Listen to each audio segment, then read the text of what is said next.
This presentation is not about getting fantastically wealthy. It's about being in control of our future and being able to protect ourselves from persecution and opting out of madness and rejecting tyranny. This is Luke 12:48 here. From everyone who has been given much, much will be demanded, and from the ones who have been entrusted with much, much more will be asked. So we'll start with the basics here. What is money? And I really want to emphasize the point, and so keep this in the back of your mind. Money is a ledger and a technology. That's really inspired by the work of Lynn Alden. She wrote a book. She's a brilliant engineer and economist. And her thesis is that money just isn't a political construct, but a technological evolution that responds to societal needs. So first and foremost, it's a medium of exchange. It's a universally accepted intermediary. It's a store of value meant to preserve your purchasing power over time. It's a unit of account, which is a measuring stick to value goods and service. And most importantly, I want you guys to think of money as a market, right? Individuals, given the opportunity, will choose the best one.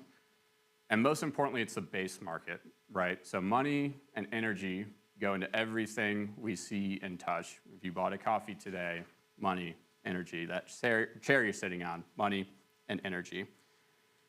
And so each form of money across human existence, whether it was shells or precious metals, has addressed these functions differently, but regardless, they've been influenced by the technological advancements and societal structures of their time. Lynn uses this great example in her book. In the mid-1800s, when the telegraph was invented, we can now transmit information at the speed of light, but we're still predominantly using gold as money.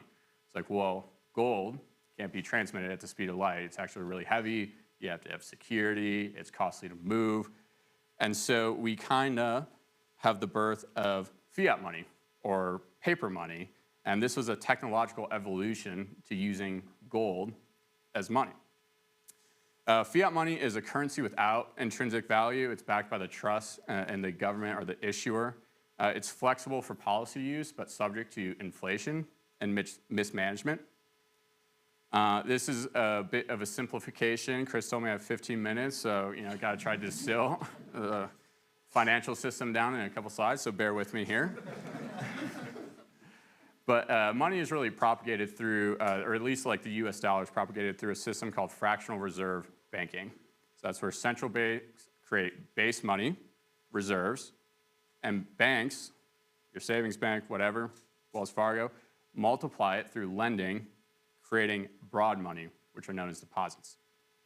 Broad money grows beyond base money, increasing the supply without increasing reserves. So if I go to my bank, I take out a loan for $10,000, that $10,000 is deposited in my checking account. On average, US banks lend out 70 cents to every dollar they have in reserve. So you can kind of see like the snowballing effects of this. The key takeaways is any system dependent on trust is fragile. And expanding broad money supply without increasing reserves creates a levered system prone to risk. Risk happens fast. It's like the first thing you learn in finance. Well, how does money work? Complexity by design. This is what a century's worth of centrally planned systems with backdoors built all over the place looks like. The big takeaway I want you guys to have from this is to not try to connect the dots and follow the lines. It's that every data point on here intentionally or unintentionally distorts the market of money. So we have regulators, government entities, financial institutions, payment settlement systems, and just again to give you a sense of what I'm talking about here, there's things known as gray markets. So if a sovereign nation wants to buy some US treasuries, we'll just split a little part of it off and sell it to them on the side. Well, that should be a market signal for you as a market participant that the price for this asset is going up, but that's been distorted. There's things known as like swap facilities, which are a way for central banks to connect their ledger, and so they can create artificial demand and circulation of currency throughout the world. We have too big to fail banks. No system with balanced incentives can grow like this. This is unnatural. There are far too much technical debt and waste inherent in this system. Job 8:14, what they trust is fragile. What they rely on is a spider's web. They lean on the web, but it gives way. They cling to it, but it does not hold. I present to you the mismanagement of the financial system. This is one of my favorite websites, usdebtclock.org. Spoiler alert, the number only goes up. Now, I need you guys to understand the Federal Reserve of the United States of America blew the largest lead in history. We've all heard the term, with great power becomes great responsibility. We had the reserve asset, the reserve currency of the world, and we wasted it.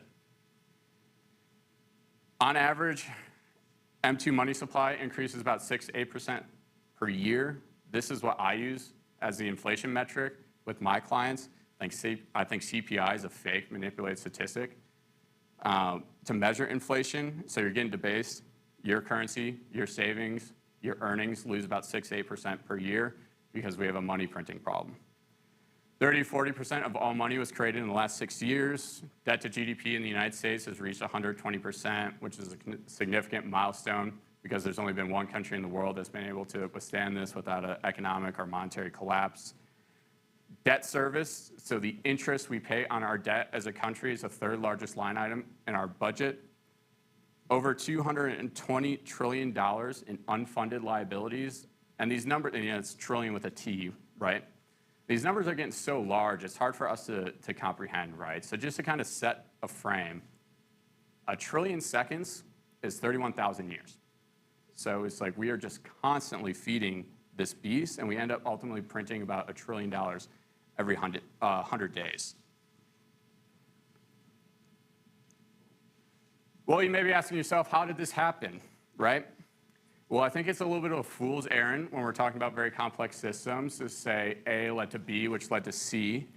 So I really like this graphic because it kind of gives a good idea of like a hot, 30,000 foot view of what we're working with here. So first and foremost, the what. This system was always mathematically guaranteed to fail. And we knew that from the onset of the Bretton Woods Conference, post-World War II, when the United States was designated the reserve currency of the world. There's an economic idea called the Triffin dilemma, originated by economist Robert Triffin, which states that the country issuing the reserve currency must run trade deficits to supply global liquidity, but doing so erodes confidence in said currency because it's very hard to keep up the economic activity to support the level of currency and supply.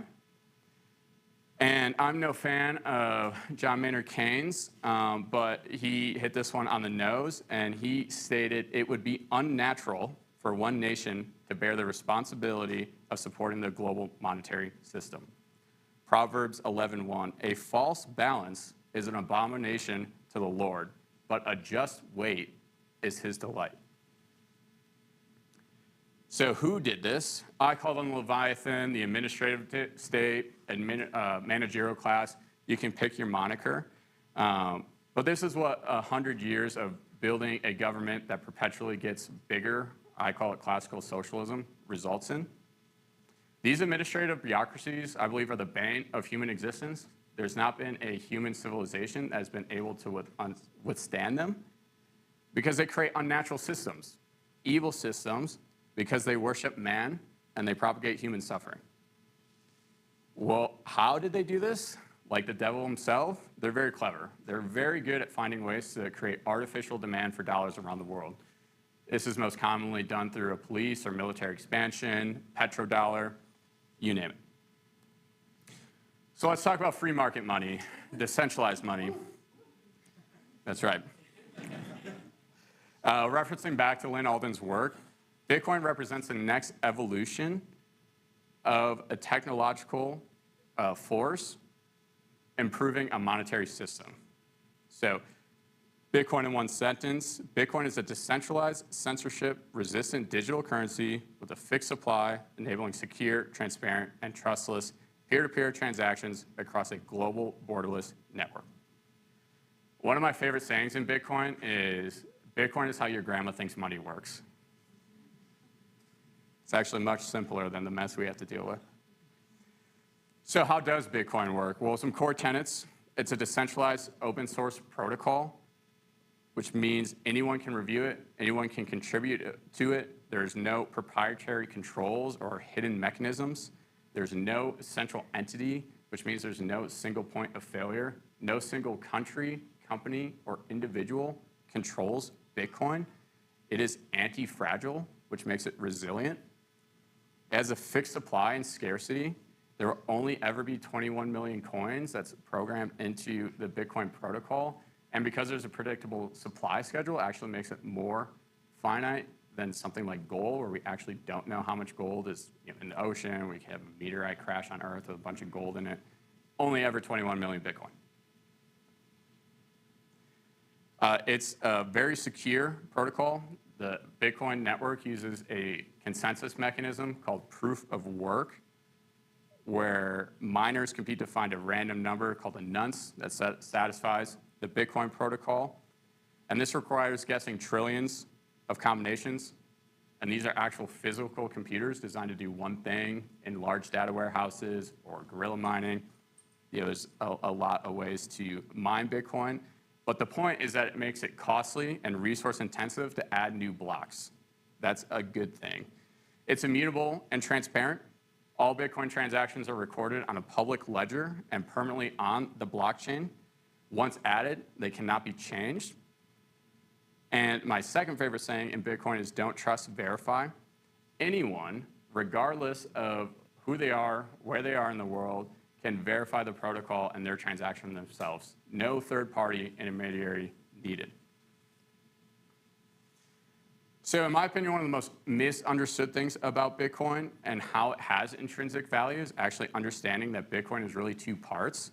There's Bitcoin the asset, which is a deflationary financial instrument designed to preserve wealth.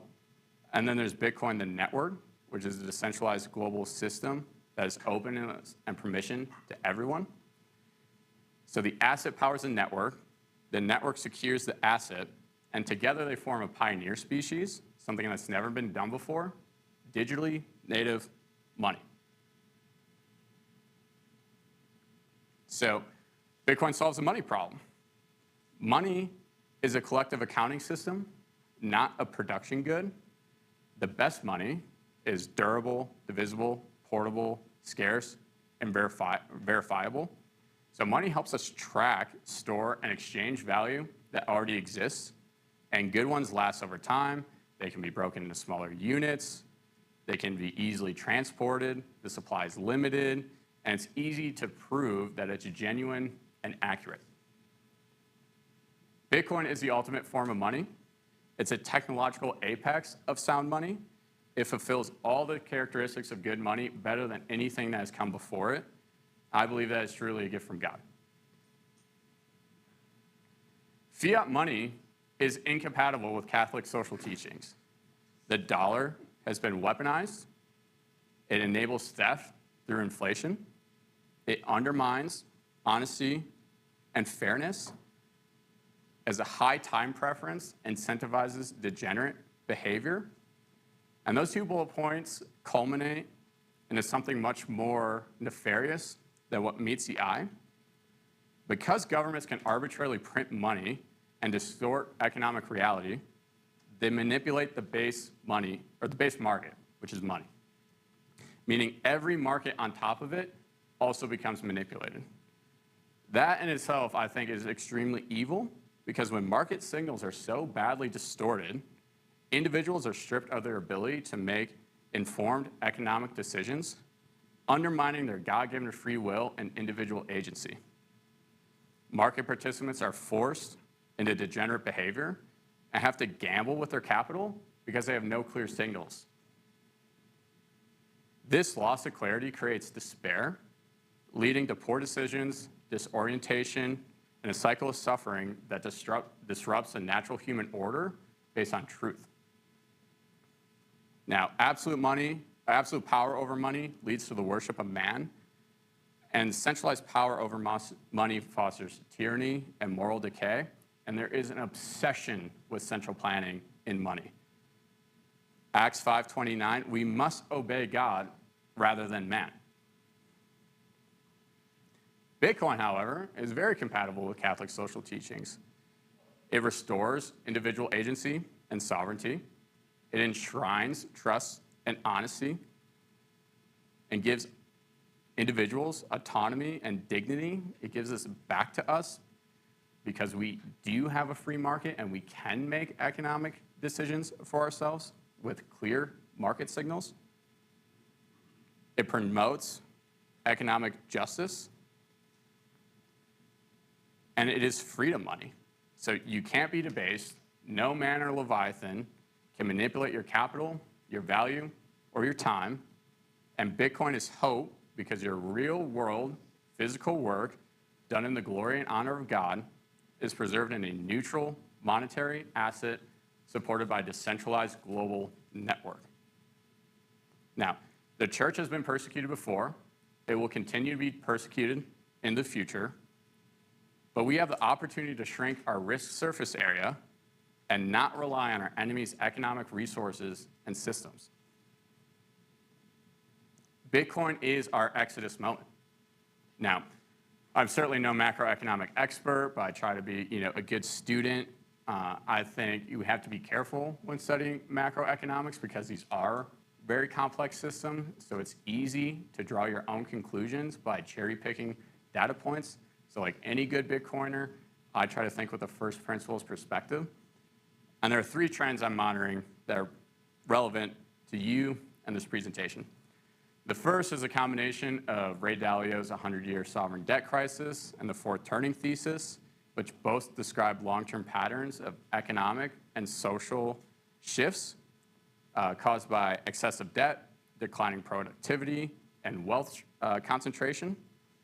These times are generally marked by crisis, currency devaluation, and conflict, but they culminate in transformative periods that reshape institutions and values. And you can kind of think of this like simplistically as the old trope goes, strong men create good times create weak men create bad times. The second is globalization is ending. We are going from a unipolar world to a multipolar world. So there will be new spheres of influence that all of us can help lead. And lastly, there's a rejection of modernism and the acceptance of universal truth. What is true? Catholic Church, Bitcoin.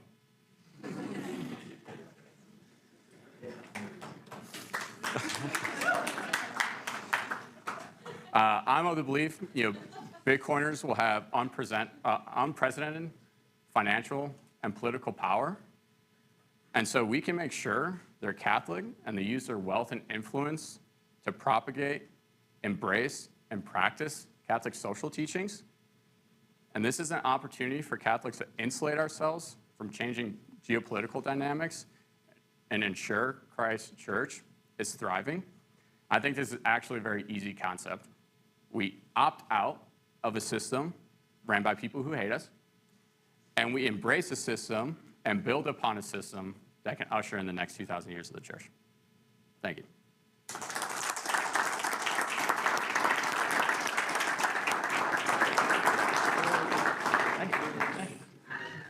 Awesome, Wyatt. Thank you for that awesome overview and introduction to Bitcoin. Before we get started with the Q&A, I just want to give everyone a chance to introduce themselves and just talk about how they're involved with the Bitcoin space. Wyatt, we'll just go ahead and start with you. Yeah, thanks, Chris. So I'm a Bitcoin maximalist, as you may have been able to tell, proud parishioner of Lourdes. Bitcoin has given me, tremendous hope and opportunities. It's a great community, a very, I think, loving community that's willing to extend helping hands. So I knew when I started my company, I wanted to start a Bitcoin company, and so I really tried, my wealth management firm to bridge the gap between traditional financial services and Bitcoin financial services, so we can all opt in to a better monetary system. Oh yeah. Well, that was an awesome crash course. I've been working on this little series of moral money, and I just don't think I need to do it anymore because he laid it out so well. And I've been down the Bitcoin rabbit hole, deep in the rabbit hole since about 2020. And it's a continuous education. And so obviously I'm sold on the concept, but just hearing and watching that presentation, I'm like more bullish than ever, which is crazy, knowing me. But yeah, so my background, born and raised Catholic here in Denver, went to Catholic school K through 12, and then out to California for college. Studied biomedical engineering, thought I might go to med school or do something like the prosthetics world or whatever. Came back out here after school, got a job at a startup doing regenerative medicine for orthopedic conditions and worked there doing some engineering work, but then also some like data analysis, kind of turned into more of a data science role, kind of self-taught myself web application development, kind of became a full stack programmer. And then my wife and I, due to some kind of health stuff, we wanted to take a sabbatical, and so we actually approached our companies about a sabbatical, like a 3-month sabbatical. We each been at our company for about 7 years, and neither company let us do that. And so we said, well, so much for our loyalty, bye. And so just like maybe to this group or whatever, as you're thinking about developing your career, think about maybe where your company's loyalties lie as well. But came back and knew I wanted to be involved professionally with Bitcoin. This was 3 years ago now. And so thanks to my wife's support, went to, basically try to find a job. The market is relatively small compared to many industries. It's a pretty niche market. Obviously, over the next 2,000 years, it's going to be very huge. So you guys are getting in at a good time. But it is relatively small. And so went to a Bitcoin conference in Miami and ultimately found my job at ZBD as a product manager, which is a complete, disconnect from biomedical engineering, obviously, but encourage you to be self-taught and learn new skills along your journey to allow you that. And so at ZBD, we basically, our goal is to get Bitcoin into the hands of everybody in the world, and we do that through gaming, one of the most prolific and widespread distributions of entertainment in the world, right? And so most people don't encounter Bitcoin through a financial lens or an investment lens necessarily, and so it's our job to orange pill people and get people people off of zero and get them their first Bitcoin by playing games. And so we've got a consumer app that you can download, and you can earn Bitcoin by doing different tasks, like downloading games or answering surveys or doing daily poll questionnaires, fun gamification concepts. And then we also have a B2B product suite. So we develop products to help games developers increase their own game monetization through rewarding users in Bitcoin. So I know I'm on a ramble here, but just really quick. On that, basically, games developers monetize through in-app purchases or advertisements. And so we employ a technology that allows games developers to share a portion of that revenue that they're generating back with the user in the form of Bitcoin. Users are generally more engaged as they earn rewards for their time. You guys probably might find yourselves that you are generally wanting to be rewarded for your time more and more. And so that kind of, again, is another avenue to get people Bitcoin into people's hands for the first time.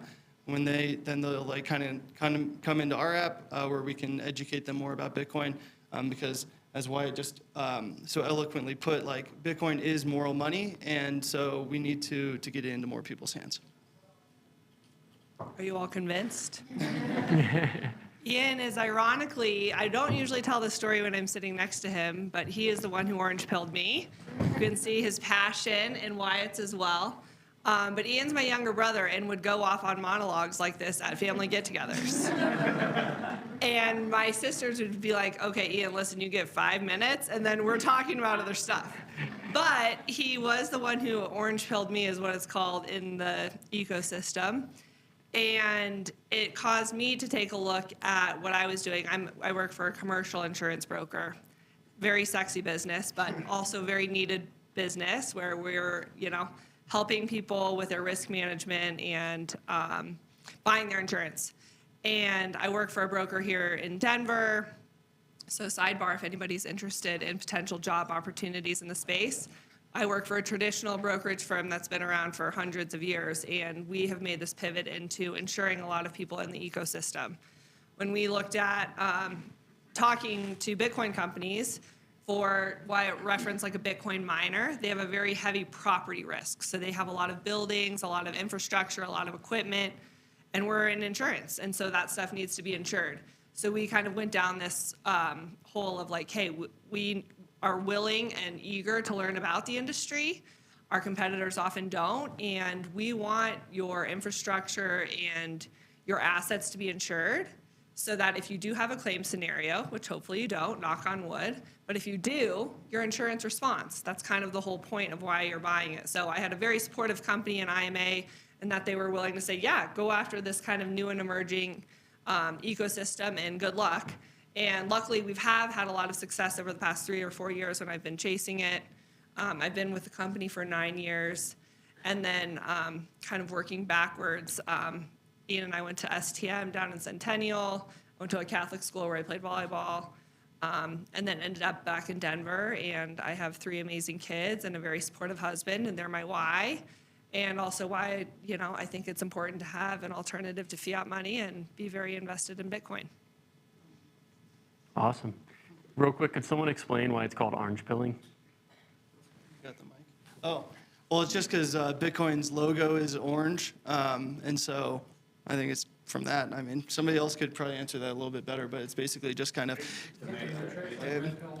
Oh yeah. I guess it does go back to the old Matrix decision. Neo, do you want to wake up in your bed or do you want to go down the rabbit hole? So once you take the orange pill, you're going down the money rabbit hole.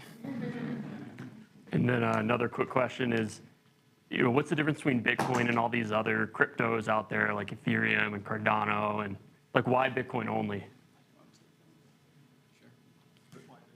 Yeah, why Bitcoin only? So there's a couple reasons. I actually had a slide on this. Chris made me cut it. So, but there's a couple main things. One is that like Bitcoin is actually the only truly decentralized protocol or cryptocurrency. I think that's most important.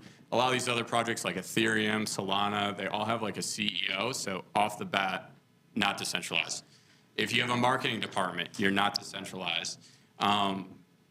And a lot of these like hide behind like the guise or disguise of technology. And so it's like, we're going to solve XYZ problems. Like, okay, great. I might even think a blockchain technology is like a good, potential solution to said problem. The issue I have is that they try to apply a monetary system on top of it. It's like, why? You were trying to solve a technology problem. Now you create an economics problem. And it just ends up spiraling from there. That's why it's like, I really cringe at, like Trump coin, Peanut coin, like all these other meme coins that are just, scams. That's all they are. But, we get kind of grouped into like this cryptocurrency bunch. And so, yeah, if it's probably not truly decentralized. If it has a marketing department, like you're probably getting like the hood pulled over you. How do you buy Bitcoin? I recommend everybody go to river.com to buy Bitcoin. They're a Bitcoin-only exchange. A couple things you want to be mindful of when buying Bitcoin and evaluating where you do that is, prefer U.S. domiciled, Patriot. Do they have proof of reserves? They have the ability to post how much Bitcoin they have. Like I said in the presentation, this is a public ledger. You have the ability as a sovereign individual to verify that for yourself. Are they storing it in cold storage, multi-sig setups? So it's like that's more on the custody solution, but you just again reduce your risk surface area by potential attacks and being on the internet. So definitely do your research. And like I said, I prefer Bitcoin only because a lot of the other exchanges like Coinbase have all these altcoins, and they just try to make money, this degenerate behavior in your face. You see all these like graphs, we're going to the moon, it's like, it's not what we're here for. Or if you're not ready to buy any, just try to earn some. There are various ways. Becky, any questions in yet? Yeah. I got one with 4 upvotes. So, will quantum computers be able to break the blockchain? Additionally, will the BTC community band together to make the blockchain more secure? If mean, I'm not a quantum physicist, so I might not be qualified to answer this question, but I think the short answer and consensus is in the community is no. And there are also like ways of preventing quantum attacks. It's beyond my technical ability. Can either of you guys answer that more like specifically? Are you able to? I don't know. I can take a stab at it. So, I mean, I think, yeah, it's kind of like the hot button topic. We actually have a space member named Hunter Bees. He's been on making the podcast circuit. He proposed a BIP, a Bitcoin improvement protocol, to make Bitcoin censorship resistant. So while Bitcoin can't be controlled by any central authority, it's really like the participants that can choose which way Bitcoin moves. So there's a strenuous review process for BIPs, and like ultimately node runners and a majority of node runners have to approve a BIP in order for it to be implemented into the protocol. So it's a very laborious, long process that is all done in the open. But I think the quantum computing threat is a little bit of a misnomer because Bitcoin secures itself using SHA-256 cryptography, which is like the state-of-the-art cryptography. As far as I'm concerned, again, no expert here, but that's what PayPal uses. That's what all big banks uses. So if Bitcoin's at risk for quantum computing, like everybody else is as well. But another thing, in order to like hack or break the Bitcoin protocol, that's why proof of work is so important. That's actually another point on the altcoins, where it's like most of those are proof of stake. So the validators or, like the decision makers, if you will, that's all based on how much of the asset you have. It's like, that's exactly the system we live in right now. So why are we just like recreating it on a blockchain? It's like pointless. But proof of work, so there's actual physical energy and resources that go behind Bitcoin mining. So you have to try to recreate the entire blockchain up until this point, and then solve the next block, and then the one after that. So we're literally talking about like moving copper markets on like the amount of like compute and like resources it would take to do this. So no, I'm not worried about it. And even if we were, like, we probably would like see it coming and be able to like adjust the protocol to make it more quantum resistant.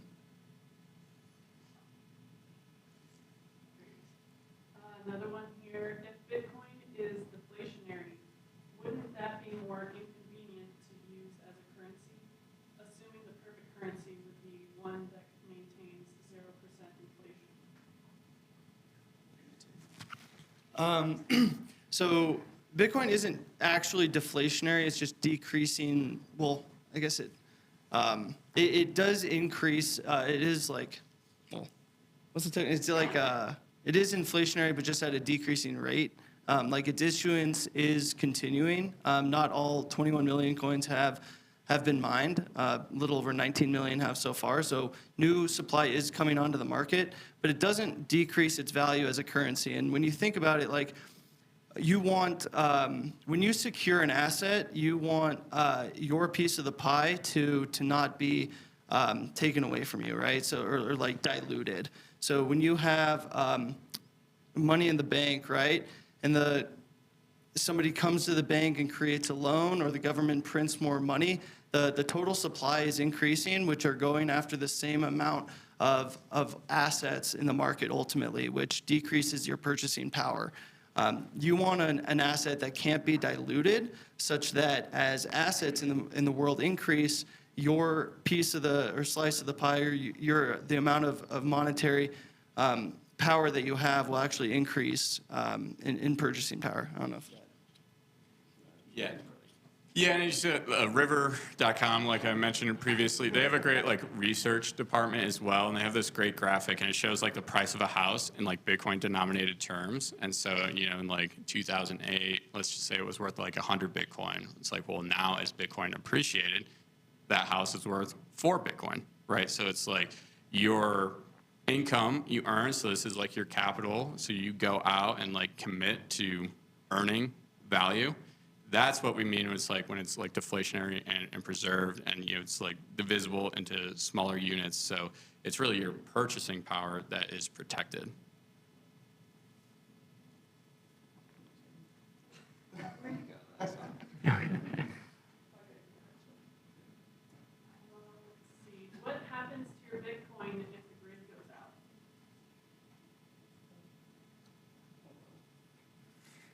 start and then you'll pick up the pieces of my poor answer. The Bitcoin blockchain is distributed globally, and so if your internet cuts out, nothing happens to your Bitcoin specifically. Generally is an internet connection requirement to access or to move or to buy anything with your Bitcoin. That's not a strict requirement, but generally needed. There are other ways that you can communicate a Bitcoin transaction outside of the internet, but it's pretty niche. But when you think about that as like maybe a potential argument against Bitcoin, have you ever tried outside of like using cash too in the modern world, using a card without internet access, right? All point of sale terminal systems are connected to the internet. Everything's, having banks and card networks talk to each other. And so, and also, have you ever tried, accessing your dollars in a bank account without an internet access? Those types of things. So I think internet dependence is, something we all live with for many aspects of our lives on a daily basis. But fundamentally, the blockchain itself, the ledger that controls and shows the amount of Bitcoin that you are entitled to or have control over through cold storage and private key access, is unaffected by any single individual or nation state, even their access to internet access. I was a little bit more. You guys are a bunch of doomsdayers. I would say if you can get over how volatile Bitcoin is and hold it in cold storage, you're winning. Like, we're still early in Bitcoin adoption, and if you can get there, I'd say you're doing pretty good. What is cold storage? It's a flash drive. It can look like a device that looks like a flash drive. It's essentially just you can think of it like a secure storage of a password on a device that hasn't touched the internet, ironically. Just at a very simple basis. But I think that we can also get much more technical, and I would go down and do your own research on that too. Yeah, I would say Unchained is another vendor that can help you get to cold storage. If you were like me, like I went down this rabbit hole, I'm a maxi, but I was like, can someone hold my hand and help me get all my Bitcoin in cold storage? You can hire them, they'll help you. River does an incredible job, but Unchained would be another option to say like, hey, I don't want my Bitcoin to be hot, how do I make it cold? And if you need help on getting from just how do we get from hot to cold, we can talk later, and I'm happy to have that conversation. Wyatt can help with that, right? Yeah. I can actually help with that. That's one of like the core properties of my business is while I have Bitcoin specific financial services, I do offer TradFi services, but we try to integrate Bitcoin across all those services, and kind of my shtick is, not going to buy the ETF, not going to buy MicroStrategy, proxy Bitcoin. Like, we're sovereign individuals, and we have the ability to custody the bare asset ourselves. So the difference really between hot and cold is there's a couple like misnomers in Bitcoin, so I'll try to solidify the vocabulary here. And Unchained is a partner of mine. I think they're the premier Bitcoin financial services company in the country. So you have a wallet or a vault, which is, you can think of like the software component. And that's where you log in, you see the balance of your Bitcoin. That's where you can initiate a transaction. And then it really comes down to like your private keys and how do you sign a transaction. As long as those private keys are held stored in a device and they never touch the internet, that is considered cold storage. So you really want to make sure that you reduce your risk surface area and potential attack vectors by not having a hotkey or something that can be accessed via the internet. So your Bitcoin is on the blockchain. It's not in that flash drive. That flash drive holds your private signature, and your wallet, the software component, compiles your addresses, which shows where your Bitcoin is on the blockchain. Then if you ever want to move said Bitcoin, you sign that transactions with your private keys that live off the internet.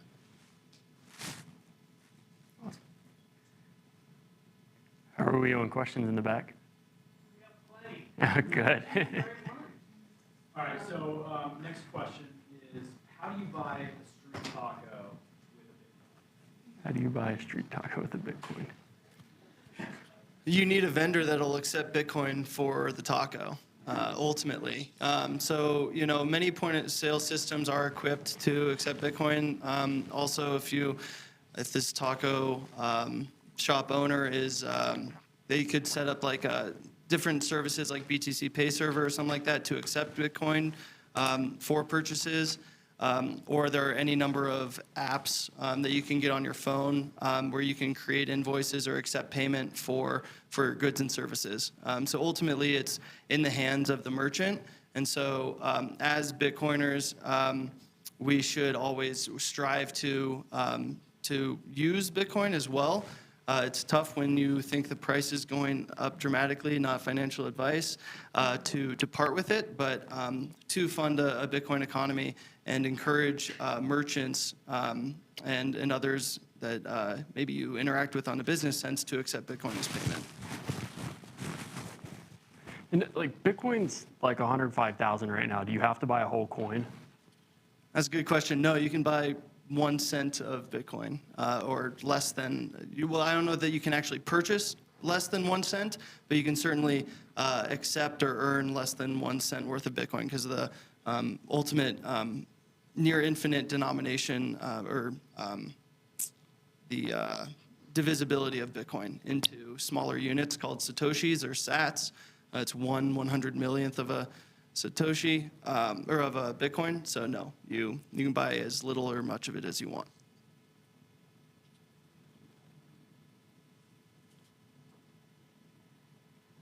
Question? What are some of the hurdles that Bitcoin has today? And what is so the Trump administration has plans to create a task force to regulate or monitor Bitcoin. What are they doing there that's helping Bitcoin into the space a little more? Take this too. Yeah, thankfully Trump was elected and didn't get killed last fall. The U.S. government has been extremely hostile to Bitcoin. There have been Operation Choke Point 2.0 to debank people that people in this room are well familiar with. There have been haphazard and random enforcement actions that have been completely un-American and illegal. There have been different banking task forces in Congress, led by like Senator Warren and others, that have taken strictly illegal action, enforcement action against valid businesses for the sole reason that they are associated with cryptocurrency, primarily because they're probably threatened. Ultimately, as Wyatt put out in his presentation, Bitcoin threatens the US dollar, therefore the US government. And as I've gone down this rabbit hole, it's clear that you should either distrust or begin to question the trust of the government and many people in power with their perverse incentives, but ultimately it's a threat against them. And so thankfully Trump has come out as pro Bitcoin and pro crypto more generally. The community or whatever caught his ear a little bit, I think through donors, as any good politician is ultimately incentivized. But he has come out with some pro Bitcoin and pro crypto stances, namely to try to create a strategic reserve, not just of Bitcoin, but of other U.S. domiciled crypto assets through seizure enforcement, things that they've accumulated through criminal enforcement actions. I'm not abreast of like any other specific. If you guys have any other specific ones that he's. Yeah, I would just add, like, this question kind of comes up a lot of time in like the context of the United States, and it's like Bitcoin's going to continue to exist whether the U.S. government wants it to or not. We're talking about a global monetary asset and network. And the U.S. is already the leader, despite some of the challenges Ian pointed out. In Bitcoin, U.S. citizens hold the most amount of Bitcoin.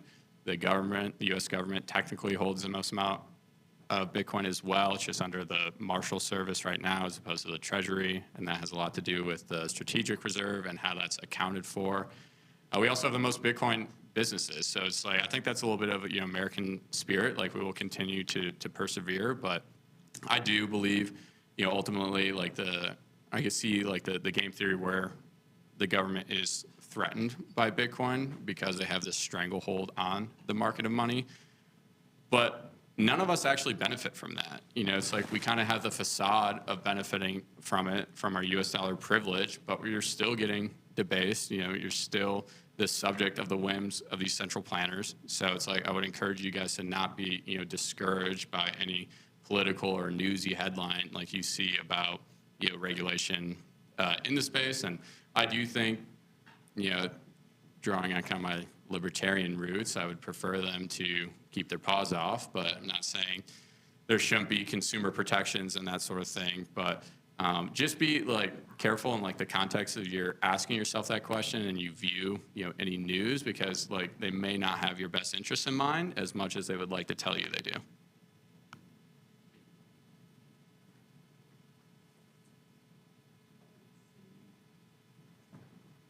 I borrow against a Bitcoin portfolio to buy a house? You can. This is one of the things I'm most excited about in the industry, in the ecosystem. There's been a lot of developments, specifically in the financial services industry. Bitcoin is kind of known as pristine collateral. It trades 24/7, 365. It's easy to transport. It's very liquid. It's extremely scarce. And so those are all kind of some characteristics that make up a good collateral. So like a home, traditionally, banks really like houses because it's easy for them to get their brains around. But you have a real-world physical bare asset that you can borrow against. There's companies like B-House or Orange Bridge that are pioneering solutions to use your Bitcoin as collateral to buy a house, or you can use your house as collateral to buy Bitcoin. So the more scarce, more liquid, and more accepted your collateral is, the better deal you should get.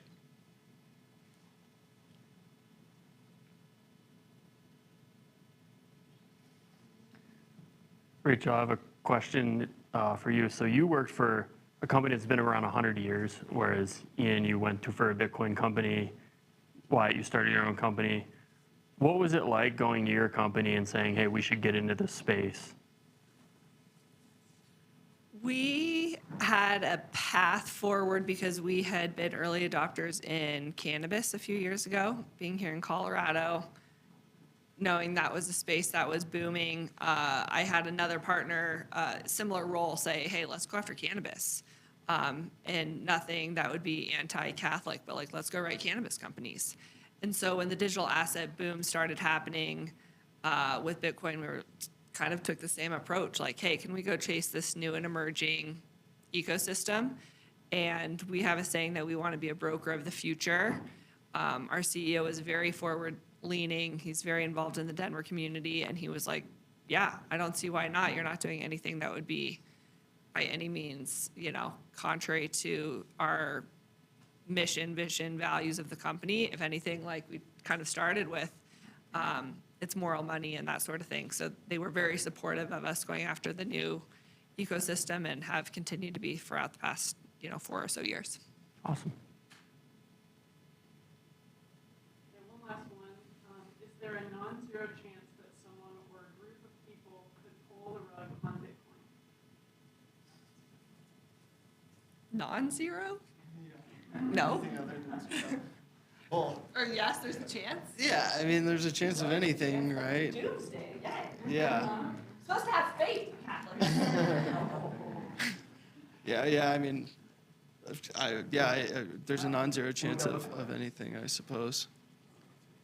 Yeah, I mean, just to get the caveat out of the way, yeah, it's we could get hit by a meteor tomorrow and all cease to exist. But this is no, outside of that context. So there's, really two main pillars of the Bitcoin network. Those are node runners. Those are individuals. These are very little computers that anybody can spin up very easily. We have workshops here at the space that help you do that, help you become more sovereign individual. It allows you to validate your own transactions. But what nodes do is, like, when you broadcast a network or a transaction to the network, they make sure you're playing by the rules of the protocol, right? And then there's the miners. So they're the ones that package up the transactions and add them to the blockchain. So you would have to co-op. There's currently about 20,000 nodes that operate worldwide. You would have to convince over 10,000 people to be on the same page simultaneously at the same time to even have the chance to compromise node runners. And again, there's very little resistance to starting up your own node. So any sort of movement like that would have to be coordinated. You have to get the message out. And I guarantee you there's a lot of freedom-loving Americans and Bitcoiners that would be in opposition to that. So you're just getting more and more nodes spun up in opposition to your evil movement. The miners, that's almost equally as impossible because we're talking about very specific, computers that have to be manufactured, and then you have to find energy to plug them into, and then you have to have a technical team to operate them. So let's just say, China wanted to be, a bad actor. This is kind of what I was talking about earlier. It's like you are literally moving commodity markets, right? The amount of copper, steel, silicon that would go into that level of attack would be so far broadcasted in the future, it's extremely unlikely to happen. What about like Satoshi himself? If he came back from the dead, or could he change the protocol? And maybe speak about Satoshi for Yeah, so Satoshi Nakamoto is the founder of Bitcoin. That's a pseudonym. He's remained anonymous. I think it's rude to try to guess and play this game of who Satoshi is. They clearly wanted to remain anonymous, and they gave us a really unique gift with Bitcoin. And one of the special things about Bitcoin, this kind of touches back to the altcoin point earlier, is that it's truly a grassroots movement. There was no pre-mining. This was, released to the internet. Everybody had, access to it at the same time, you and I did. It was late, or, still early, but, it was screwing around and not buying Bitcoin in 2009. And Michael Saylor has a great line. It's like, Satoshi found a way, he gave it away, and he went away. So I think it actually does a lot of good for the Bitcoin ecosystem that he has remained anonymous. We don't want a figurehead. We don't want somebody claiming to lead Bitcoin. That's what these altcoin projects have, and we shouldn't concern ourselves with that. So Satoshi does have 1 million coins in his wallet. We're able to identify that because it's like some of the first transactions going to his wallet. Those coins have never moved. And even if they did move, there is no risk to the network because this is just Bitcoin that has already been mined, that is in a wallet, that has the right to move like any other Bitcoin in existence. Yeah, maybe just one final point is that I think that it's evolved over the last 15 years plus to be bigger than Satoshi himself, So even if he did arise or come out of hiding wherever he is, anonymity, I don't think that he would have a significant impact over the network going forward, or like it wouldn't be a risk, I don't think, to the network. Perfect. And then obviously we covered a lot of ground here quick today.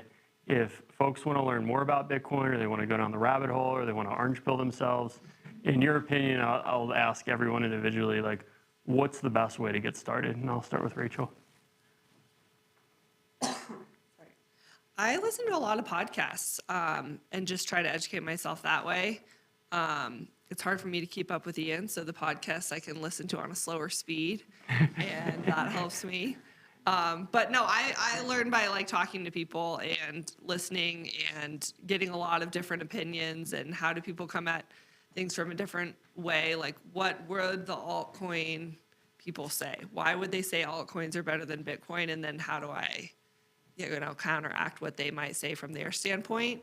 But podcasts help me a lot, and there's a lot of with Trump now, I feel like there's more and more coming out, more and more activity around the space. So I feel like there's more and more resources available to us as well.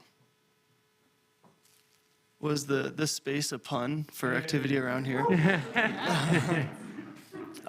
What got me off of Zero was the Bitcoin Standard. It's a book that I would highly recommend. There are a number of books, but that is probably the most fundamental. This is also of interest to you guys might find the book Fiat Food interesting. Very interesting and insightful book if you're in like the health or diet space at all, or just want to like kind of educate yourself there. I don't necessarily agree with all of the conclusions at the very end, but it is eye-opening as we encounter, an obesity epidemic and a health crisis in our nation. Hopefully RFK will help us on that journey. So yeah, books, podcasts. There's a million resources nowadays. Like just go to the internet and try to find some reputable people on Twitter. I'm obviously happy to help recommend some people. If you're ever curious, I'm happy to provide my email or whatever. You can email me or whatever. We can get in touch and talk more.